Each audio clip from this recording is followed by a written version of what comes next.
Oh man, I just had to break a young lady's heart. They called me to go to a boat. They did tell us that the engines were 55 years old, and another electrician did some work and they took the money and ran and didn't finish the job. I'm not sure exactly who, what, where, or when. Anyways, I looked at the boat. Guys, I've been doing this for a while. I would have to say that the material condition of that boat was the worst I've probably seen. Old Detroit diesels. Had to tell her, I'm like, I'm sorry, I cannot get involved in this. These are too old. There's too much liability. And she started sniffling a little bit, says, oh, I've been calling everybody and I haven't been able to get anybody to work on it. And I'm like, I don't know that you will. I did give her a couple phone numbers to try, but I don't know if those guys will work on it either. What do you do? I feel for her because, you know, she's got to, in order to stay in the marina, she has to have running engines. And that's one of their requirements, and she doesn't. I wish her all the best and hope she can get somebody to come and work on it, but it's not gonna be me. We've got a sailboat that's getting hauled out. They were here in Key West and discovered that they may have a bad cutlass bearing, and we're gonna replace a seal if that's the case. So they're coming down right now. Since Chris and I are here together, I'm gonna have Chris wait to get this sailboat out so that we can just take a quick look to see if it is what the issue is. All right, we're at it again. Saturday morning, going to do a little bit of work, not too much. Hey, listen to this craziness. So I'm delivering 5 kegs of R404 Alpha, which is a refrigerant, and we're going to deliver to a big 170-foot yacht. For 24 pounds in the bottle of refrigerant is $811 per keg. So 800 times 5 is 4,000. Well, it'd be $4,044. Man, the price of stuff is just getting ridiculous. And then people complain sometimes to me about how come their HVAC bills are so high. And I'm like, do you know how much this refrigerant costs? There's that one type of refrigerant, R22, that's being phased out. The last keg that I bought, 24-pound keg, $2,800 for one keg. And then people wonder why I'm charging hundreds of dollars per pound of refrigerant. I know, it's kind of crazy, but that's what it is. People want air conditioning and refrigeration. Anyways, we're heading over. We're going to go deliver these refrigerant to a yacht. Big old 170-footer, not old, but older. I don't know what year it is, but we're doing some air conditioning work on it. And actually, Sam is working this weekend, so he's on time and a half clock right now. We're going to see if we can. He did some brazing of a leak and pulled a vacuum overnight, and now he's getting ready to service it up. And it takes a lot of refrigerant, so that's why I had to go get extra. And then we're going to stop at client's boat and take a quick look at something because he wants me to do a job and I need to spec it out real quick. That just take like a couple of minutes. And by the way, it's looking like it was just sprinkling here. It's cool and pretty windy, 20 mile an hour plus, I guess. And it looks like it might rain some more. Not a good day to be out on the water. Hey, punch bug. I see it. I did that on the way in. Yeah, but totally cheated. We're over here near it. So let's do the math. How much is this? $811 per box. Per box. Times 5. And it takes about that many to fill up the system, right? I think it takes about 3.5. And then this is their bottle, so I'm going to get my bottle back.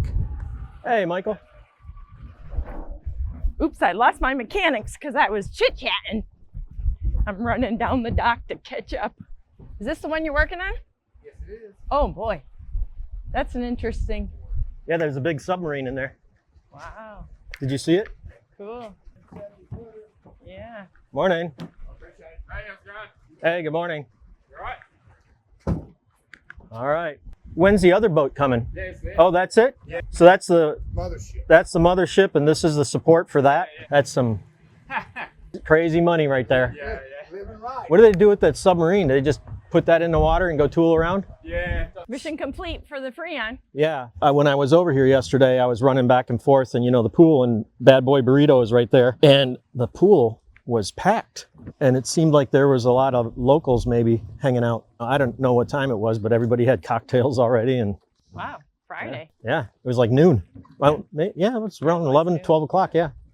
I was surprised. You cheated this morning. I punch bugged you first. Punch bug, I see it. Yeah, but you can't do it over and over again. It's already done. You got to like leave and come back. We did. We went down the dock. No. And we're coming back to deliver our cart.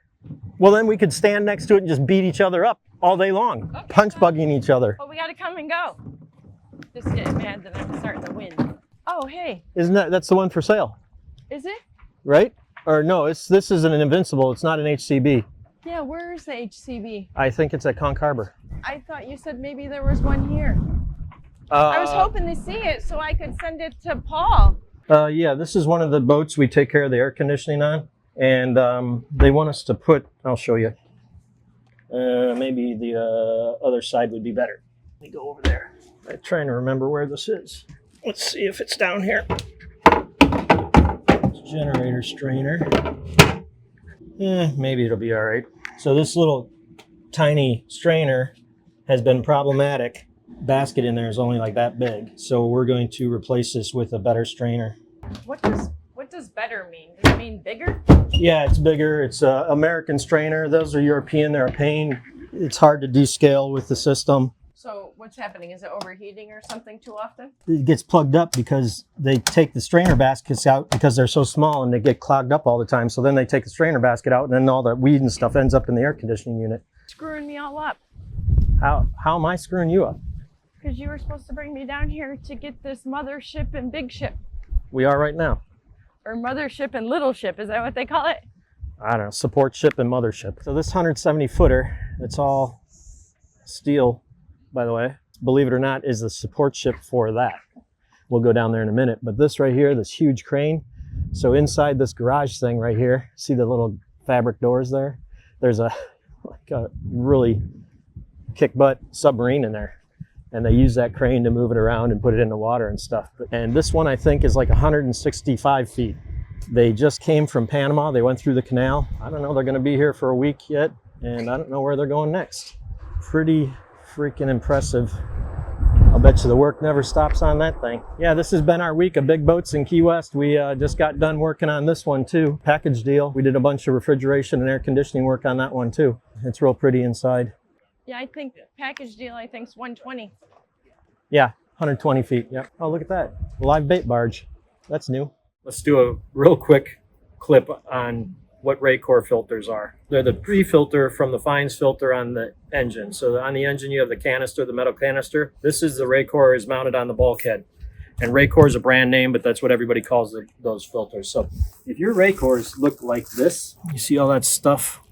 That's all, in my opinion, microbiological growth that actually gets into the fuel system and it lives off the fuel. If your Raycors are looking like that, you need to get this taken care of. By the way, these are normally white garbage bag.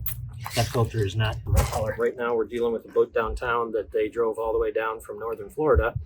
Now we suspect that the growth got up in the injectors and one of the engines isn't running right. So change your Raycors.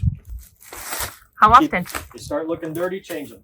Just over here at Ocean's Edge, do some quality assurance checks, make sure everything is neat and clean and good to go. Boy, the weather definitely changed. The wind picked up. It is ripping. Not a good day to be fishing, I can tell you that. But anyways, let's hop on here and take a quick look. Everything's looking pretty good. And that's why I do quality checks, because you never know what you're gonna find. We have to do some more cleanup and adjustment on that boat. That's why you should always follow up after your people. Got to make sure. That's part of your reputation and integrity. Got a battery question for you guys. Which type of battery do you prefer? And I'm not talking about manufacturer. I'm talking about chemistry. You have LiPo, gel cell, AGM, the old lead acid. Which ones do you guys like? What are the pros and cons? My big thing with lead acid batteries is, one, they vent a lot, so I see corrosion in engine rooms. And then two, how do you get your clients to service them every couple of weeks with distilled water? That's the main problem for me. Is I go to boats and they're like, Matt, my batteries are new. Or, let's say they're a year old, but they're not working right. They're all dead. You go in there and there's no water in them. And you're like, well, you didn't water your batteries. Let me know and leave me a comment. I'm curious to see what your thoughts are.